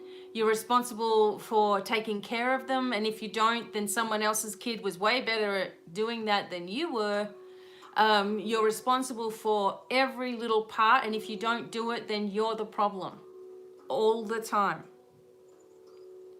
So, you know, and saying that they're teaching you to look after yourself, saying, oh, well, you know, you've got to learn how to do all this. So someday when you're older, you can do all this with somebody else and look after them, you know. You know, you may then put yourself out of stuff. Oh, well, I'm not going to try to go to college because they're not going to be able to pay for it. You know, signing myself up, earning my own money to buy stuff and taking the driving test, working 3 jobs just to never have to ask for anything, right? And giving you jobs that were hers and should never have been placed on a kid. You may have been the primary caregiver or the primary, you know, the primary fuel for the narcissist. You may be the primary, as they call it. You may have been the one that looked after the kids, etc., other kids, siblings. You may have had responsibilities for excessive household tasks. You're always her emotional caregiver. You know, you're always there for her, always supportive of her, always connecting with her, always having to do 1,000 things for her, for him, whatever it is. And It can cause enormous problems in your life. Again, you're always second best, leading to an anxiety of blaming yourself for everything, right? You're responsible for everything. If you've been responsible for your parents, most likely you're responsible for everything else in your entire life.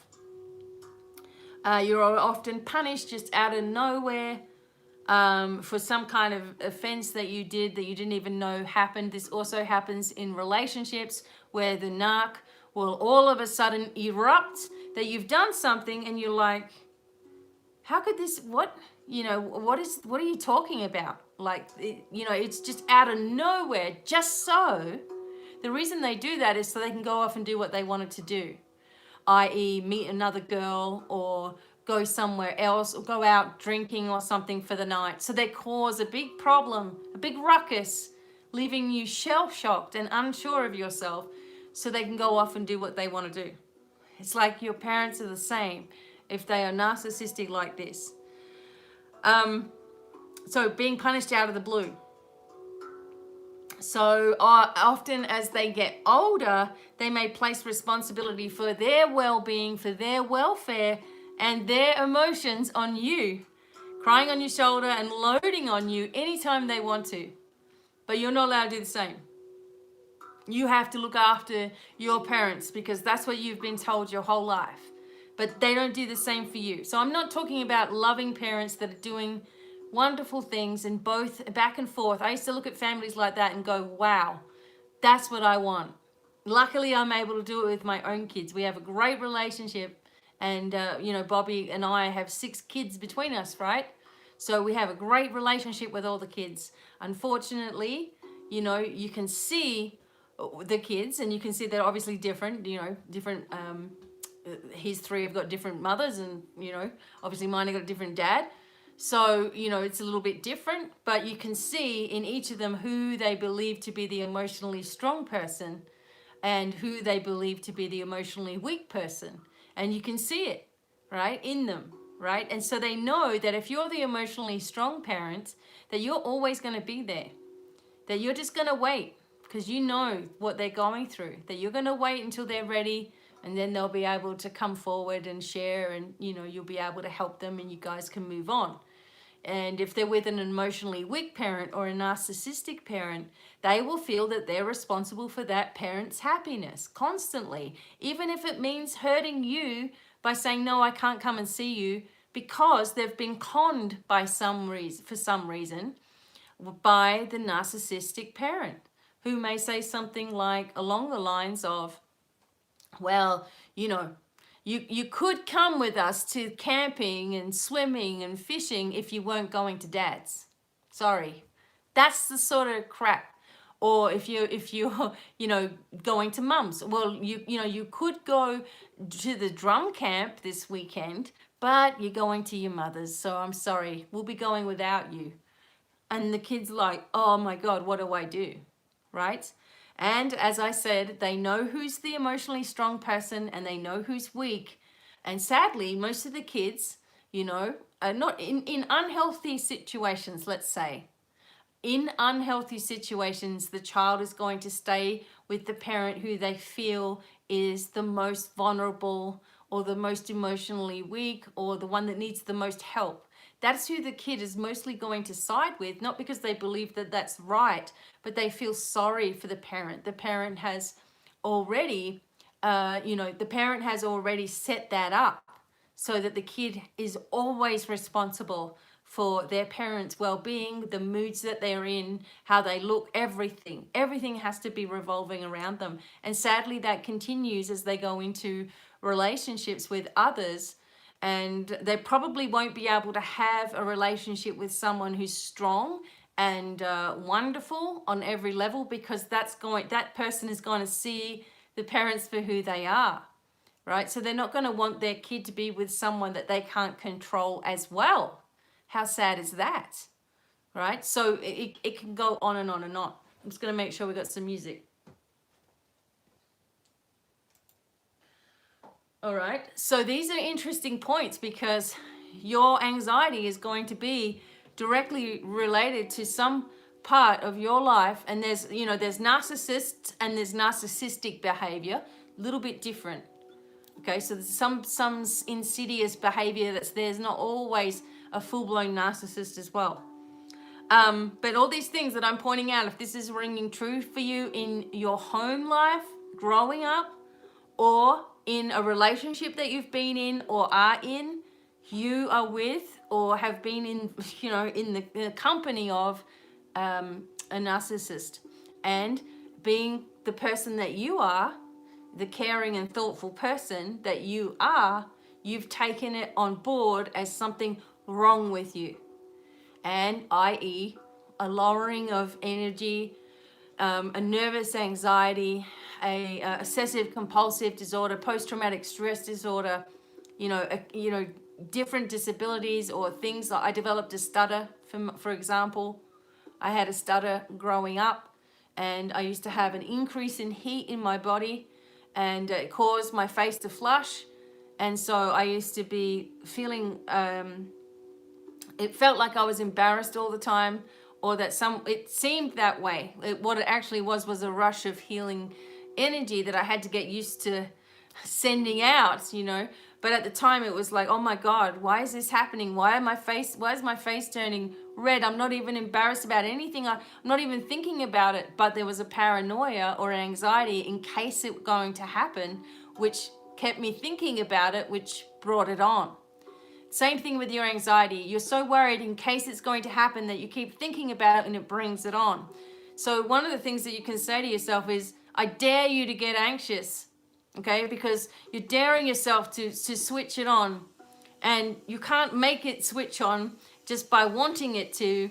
It comes with repetitive thought, right? So if you dared yourself for it to happen, you're actually wanting it to happen, you're daring yourself to make it happen, it's going to be almost impossible for it to happen. It really works.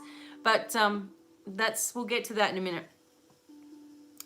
So the narcissistic parent is exploitive. They manipulate you to get money. They want you to get them things. They want you to do things for them. And if you don't, then someone else's kid is always better than you anyway. They absorb. So if they have an abusive partner, then they're going to take it out on you. They project things upon you as well. The projection means that they will put their own bad behavior, character, and traits on you so they can deny them in themselves and punish you.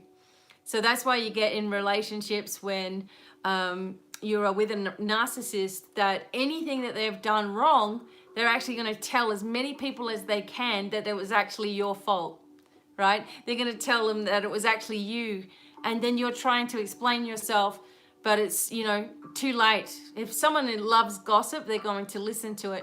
Luckily, people who know you, and in my own case, people who know me, stood up for me even when they were confronted by the ex, the narcissist.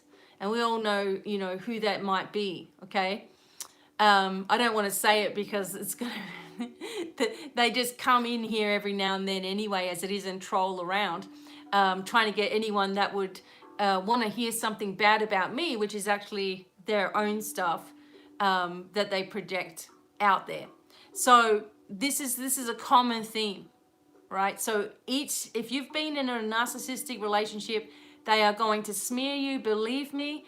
They probably 6 months before they decided that they were going to fully discard you forever and get rid of you out of their life because they found somebody else, they would have been setting this all up, talking about you behind your back. You had no idea, right? Reaching out to people, you had no idea. Unless in my case, luckily for me, people came forward and started telling me, right? Which is something that the narcissist didn't know about, that they were telling me, which was funny. But anyway, it's like the person that's projecting at you is going to refuse to take on any of these things as their own. They, when you're calm and you're not getting hysterical, so you're not reacting in a bad way, they go crazy. trying to escalate it and escalate it and escalate it till you finally, you know, say, I've had enough, or you snap, or shut up, or something that you're going to say. And then they're like, oh, aha, we got you. We got you to have some kind of reaction. You're the bad one. Right? So, unbelievable. So, they're never wrong about anything, remember? They always have the awareness that they don't seem to have any awareness that other people can see right through them. They feel so clever that they're getting away with this whole thing. And if you've been in a relationship with one, don't worry about the next person that comes along. They're going to do the same thing to them, and the next one, and the next one, because a narcissist is always looking for positive attention all the time. Once you start working out what their behavior is and what a jerk that they are, then you're vilified immediately. You're gone. So even if it was a day into the relationship and you figured out that this is not quite right, you're already discarded, just so you know. It's just how they are. They're always looking for someone who adores them, remember?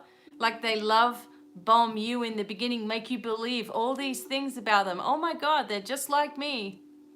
You know, they've had a bad history, or they're connecting with you on some kind of level. They're doing all of that for a reason, to get you to feel safe in that environment, so that you will then start doting on them and doing for them, because after all, that's what you're used to if this has been your history with your parents as well. You're used to just taking care of things, taking the blame for things, putting yourself last, and going right out of your way to do everything for everybody, right? When you're the one that's always doing that, these people, sadly, they can see it a mile away. You've been chosen, you know, because of your kindness. That's why you were chosen, to make them feel better. So don't think that you're an idiot or a loser or stupid because you didn't see it coming sooner. You wouldn't have, all right? Because they were putting, even though you probably had a first instinct, you still wouldn't have done anything about it, because you want to believe people when they tell you things, okay? They want to control, you want to believe. See the difference in that? You believe in the best in everybody. That's nothing wrong with that. And after all you've been through, you still believe in the best in everybody. Doesn't matter who it is. And that's the sad part. There are people out there who exploit that, okay? And this is the thing here. So simultaneously, the narcissist lies. They know what they did is wrong. They know your reaction is reasonable. They manipulate. They're making you look like the bad guy for objecting to the cruelties. They are being selfish. They don't mind making you feel horrible as long as it makes them get their own way. They don't care how they get their own way, belittling you, stripping you down, whatever it is, until they get it, then they're happy. They blame you. They did something wrong, but it's your fault. They project. The small, petty, childish behavior suddenly becomes you. That's who you are, apparently. Putting you in self-pitying drama. So they believed the best of you, and somehow you've let them down. They parentify, so you're responsible for their feelings, their comfort, their everyday life. They destroy your relationships, okay? Their mothers are like tornadoes if they come into your relationship, because remember, you can't find someone that's actually good for you, because if you do, then that you're going to be exposed to the truth of a situation, and a mother or a father who's narcissistic and is controlling can't have someone finding out the truth. Same with narcissistic partnerships. They don't want someone finding out the truth about them, so they've got to try to explode, you know, all over social media or whatever they want to do, making you out to be the bad person to anyone that will listen, right?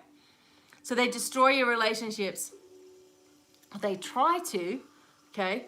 So they nurture anger, contempt, and envy, and they drive children away from each other. So you probably are in a family where you can't connect with any of your family members because they've all been told a story, You know, they've all been made to believe the lies, and it's usually about you because remember, you're the scapegoat. So, you know, it's easy to blame the person that's not there, as I said before.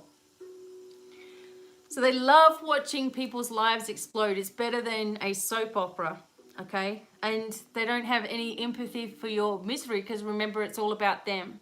So if you're sad, then they're worse than you. So you need to suck it up and go and look after them. So the narcissist nurtures anger, exactly what we said. They love favoritism, they love gossip as well, and they poison your relationships. The scapegoat sees, so you, for example, the scapegoat, you see your parent as a creature of cruelty. So the other children don't see her unfairness, okay? They just think she's wonderful. Maybe it's grandkids as well. And so they excuse everything. Oh, well, I don't see it. They excuse it.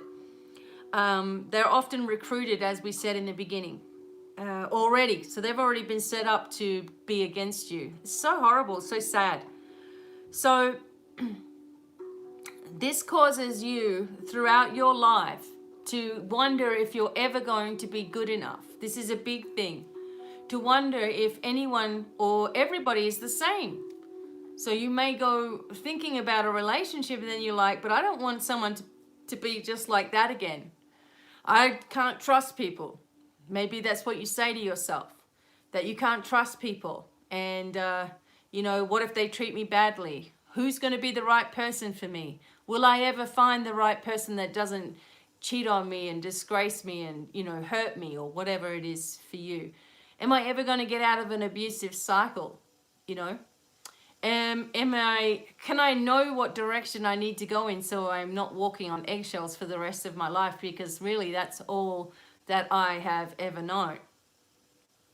Anxiety that you have in your life, and we've talked about this a little bit, but anxiety can stem through the different areas of your chakras, which hold emotion in them as well, and the different layers of those chakras. You know, if they're blocked, or if you've been abused, or if there's childhood issues, or you've lost your personal power and your confidence, or you can't see clearly or think clearly, or all this would be directly coming from some kind of trauma in this life or past lives. But for the most part, the reason I put the anxiety with the narcissist is because 9 times out of 10, some people just develop anxiety because of their own, the ways in which they see themselves are warped. Okay, so they have dysmorphia about themselves, paranoia about themselves in some way. And that if that's come from no parenting, if it's come just out of nowhere, then it's come at a certain age, then I guarantee you that it's come from a past life connection, a binding of some kind, a problem that happened in a past life at that age. But most people who suffer from anxiety have also been abused in some way or another, whether you think it's relative or not, whether you think it's narcissistic or not. If you've been in some kind of traumatic situation in your life, I can guarantee you that you will suffer from nervous anxiety at some point. However, there is a way out of all of it. Once you're clearing yourself, once you're moving forward, once you're looking at your life and your upbringing as an experience rather than a punishment, when you start seeing that the parent and the problems that you had at home was the responsibility of the adult that was in the home and not the responsibility of the child, when you start sort of understanding all of these things that have happened to you and things that you've suddenly been, you know, subjected to, when there's problems, when there's been issues, it's always been your fault. It is hard to break out of the habit of it's my fault, this is why this has happened, I always have bad luck, this is always happening to me, I don't believe in angels because I've never seen a change in my life. You may always feel that way until you start breaking things down and understanding the parts of yourself that you reject because of the opinions of other people that didn't like it. Remember, the people who are narcissistic in your life are all about themselves. It doesn't matter how awesome you are, they're always going to be that way. It doesn't matter how far you've come in your life, they're always going to try to tear it down. It doesn't matter how wonderful you are as a person, as a mate, as a partner, as a father, as a whoever, son, whatever. You know, other people will see your value, but the one that you need to see your value is going to cut you down and cut you down. Now, when you start realizing that that's their problem, that that's their mental health issue, that this had nothing to do with you at all as a person, as a flaw, as a problem that you have. If you start looking at yourself like that and you start having compassion for yourself, you're going to go through the biggest healing journey of your life. Everything's going to change. Everything's going to open up. You suddenly, the light glow goes on, and you know that the reason that you feel the way that you do, the reason why you're unsure about yourself, the reason why you're nervous in certain situations, the reason why your anxiety can just act up all out of nowhere is because you've always had to be on top of every situation your whole life. And when you don't know what's coming up, it causes chaos inside of your body.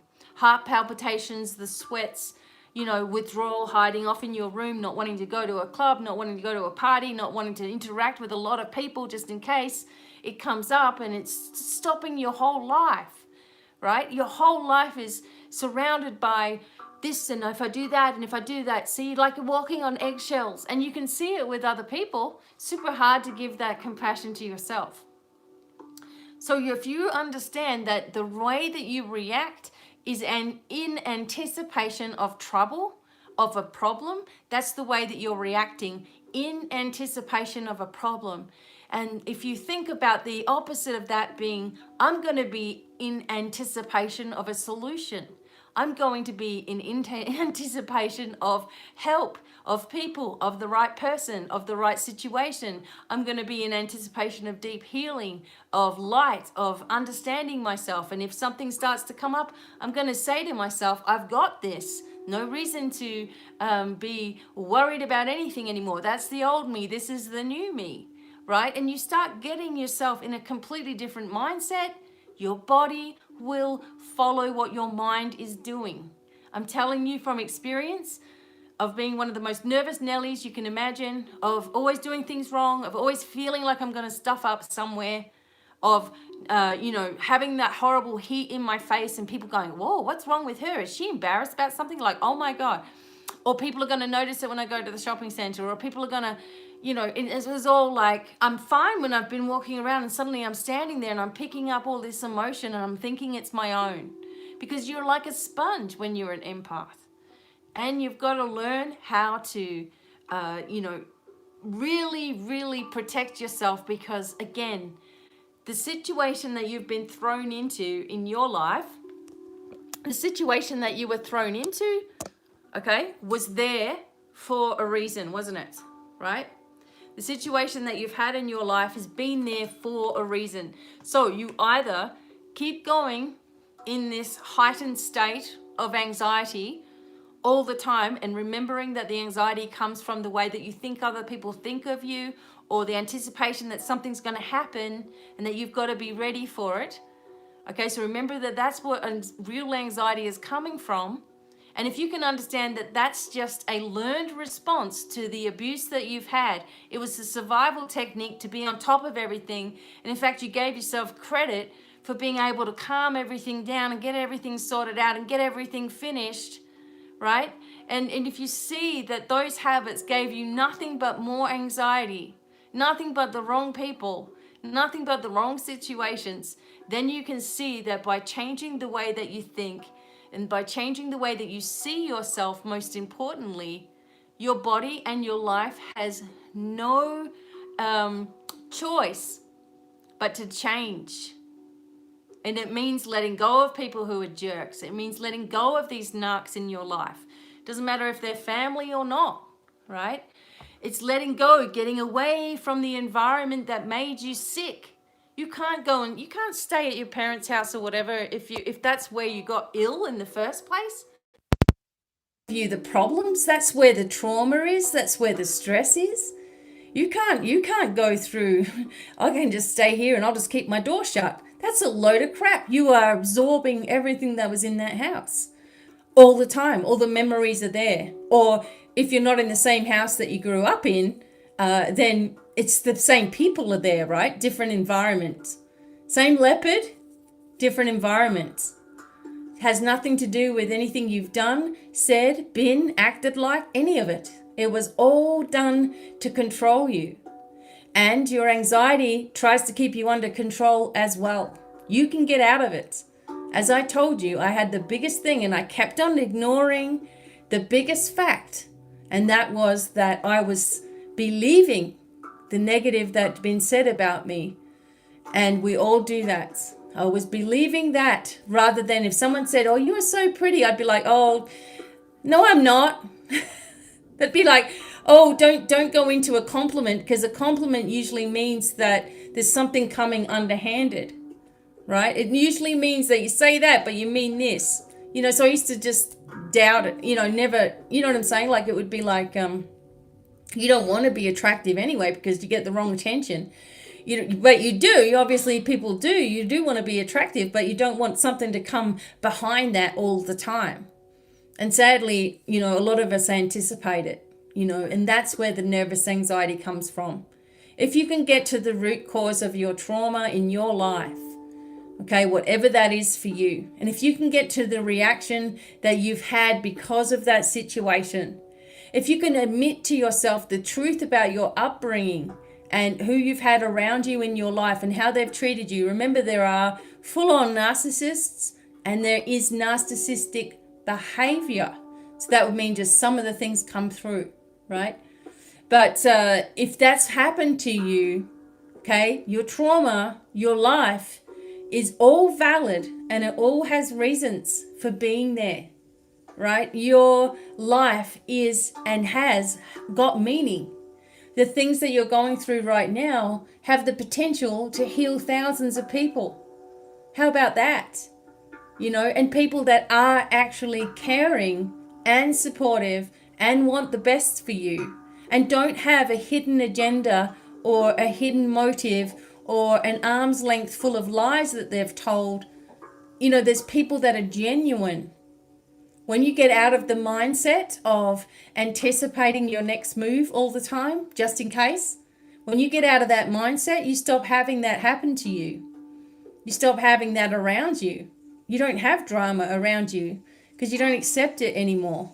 You don't listen to people's moaning and whining and bitching on social media. You don't listen. It just goes right past. It just doesn't affect you. You don't feel like you need to comment on it. It just goes, right? And it's like, whatever, there's changes that occur to your physical body because of your mental, health. And by acknowledging, that you are already a powerful being that has been pulled down into a very low place, which means that you can be brought up even higher. Once you understand the way that energy works and the way that this all works, you're not going to have those same problems anymore. You will have to learn how to cope with some things in your life. Every now and then you're going to have a healthy nervous anxiety, like speaking in front of thousands of people or something. It's only natural to be a little bit nervous, but it's not going to be like dripping with sweat or in the fetal position in the corner of a room somewhere because something's just hit you so hard. So all of these past days, we've been talking about different emotions and things that can happen to us. The anxiety side of stuff, it needs a deeper video also of its own. Have done one before in the past. If you look at my videos, you'll see one on how to have confidence and how to get rid of anxiety. I've done some of those before. But if you have listened carefully, then you've understood that not only is this a psychological kind of a thing that can happen and has happened to you, but it's a physical and emotional and spiritual thing that can bring us into some pretty low places in our lives. But having that, having that being said, it's very easy to start flicking the script of your life, turning it all around. And once you do, and you start seeing the results of that happening, and you start seeing the results of your manifestations start occurring for the better, then you are never going to turn back to the old ways of doubt, of worry, of beating yourself up, of having no care for yourself, putting yourself last, taking the blame for it. That's just all rubbish that you've trained yourself to do because of the environment that you've been in. You're not in it, hopefully. Now, if you are still in it, you can still get your mind strong enough that it doesn't affect you. Even if you have to be in a position right now to be in that place, you can get to where it doesn't affect you. And it's so freeing when you can do that. And they're still going to try to grab at you. It's the way that you emotionally respond that will make, like having no contact, no answer, no justifying yourself, no explaining yourself. Oh, well, then this happened because this happened, and now I'm going to explain why I haven't spoken to you for 3 months because really you haven't called me, but I'm not going to say that. I'm just going to say these are the reasons why I've been so busy that I haven't. It's like you're always constantly feeling like you're on the defensive. You've been abused. If you're always feeling like you have to,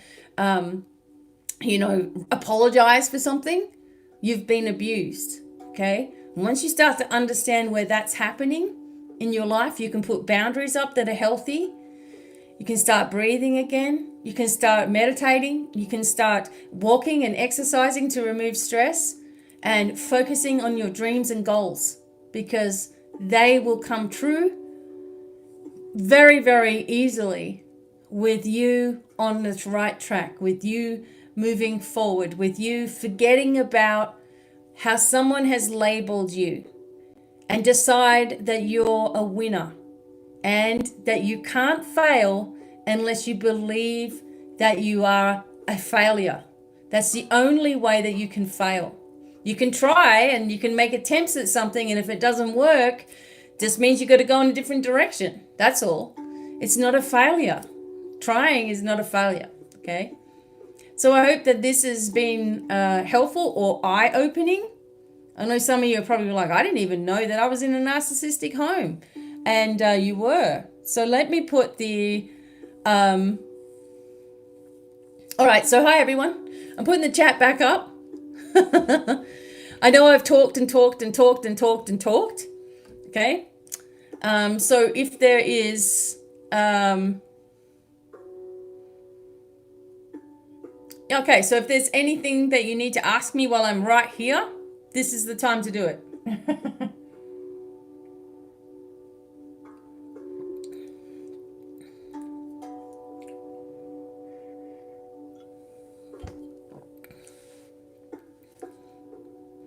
And tomorrow, of course, we're going to be here for some fun. Thank you, Shana. Oh, awesome. Thanks. Jules, you're welcome. Excellent. Thank you, husband. I know I talked for a bit of a while. Self-sabotage, exactly. Thank you so much, Elise. Oh, that's cool, Candy. So you're meant to be here. Yeah, so the idea from these is to help you guys, you've got to understand that you're not the problem. Good night, Karen, Eagle Star Woman. Hopefully you get your amethyst wand really soon. I can see that it left San Francisco, so hopefully that's, Okay, cool, Shana. Awesome. Yeah, you've got to help, you've got to understand how they think, and then you can combat. Fantastic, Linda. Thank you. Yeah, so I know I'm talking a little bit, and it's just how it ends up happening is like I get going. So glad, Vicky. And I will continue, if you are a patron as well, you will continue to get some meditations to help you do the work and get stronger. And I will also put some meditations here on YouTube just to help you to ground, receive, open up to stuff as well. It's very raw. It is. And it's eye-opening. We have some awesome stuff. You girls love the aqua aura. It just sparkles and shines. And we've got some to show you. Thank you, Ralphie. And these are going to be set up. I'm going to do a course and also probably have to write everything into a book because you create PDFs when you're doing courses. So it probably have turned into a book of needless suffering. So fantastic, Vicky. I know, Katie.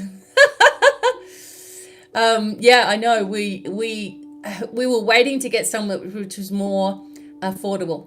Okay, no problem, Candy. We're trying to get some things that are just easy for people to purchase, right? So fantastic. So it takes a little bit of processing. Oh, thank you, Shana. That's lovely. Thank you so much. That's so funny. Thank you. I really do appreciate every little bit. This thing has been difficult also. Like, you're going through your own situations in your life. I am trying to cover many situations that may relate to you in some way. So putting it all together like this. You're welcome, Ashley. And I'll look forward to talking to you next week. Katie loves the wheel spin. I do. So I'm just like a little kid. It's not even me playing the game, and I'm like, yay! Thank you so much. But please let me know what you want to see because we're gonna have some more stuff to do. There's tons more where this came from. So my husband gave me $5. Thank you, husband. Oh gosh. That's so funny. You guys are awesome. But yeah, I get so excited when I hear that music. I'm like, yeah, you're gonna win. Thank you so much. I love it. And I'm grateful to each and every one of you. Go back and maybe you need to take some notes. Yes, yeah, I did. You're so funny. $5. That's so cute. Thank you, guys. Okay, so yeah, I know, right? With the Sanskrit stuff. I have to get some more. I need some more coming in. We're waiting on a few things, but I've got some other stuff to show you guys anyway. Some other ones which are really fantastic. And it's really hard because the stuff that I want is what you guys want, right? So I'm like, we want more of that. And every time I go to get more of that, it's like everybody else wants them. So they're gone. It's like I have to try other things as well. But we'll keep going. I'll see you all tomorrow. Thank you so much for being here today. And enjoying the golden energy that was coming through. And we'll see you tomorrow afternoon, 4 p.m. Mountain Time. Even if you just come to have fun and cheer everybody on. We're doing the wheel, 4 p.m., Shanna. I have some other bundles and things to show you ladies. And also some $50 packs and $100 packs where you get tons of stuff in there for Mother's Day or for Fathers. I've got father stuff too. So wonderful. Wonderful. Okay. Lots of love and many, many blessings. And bye for now. See ya.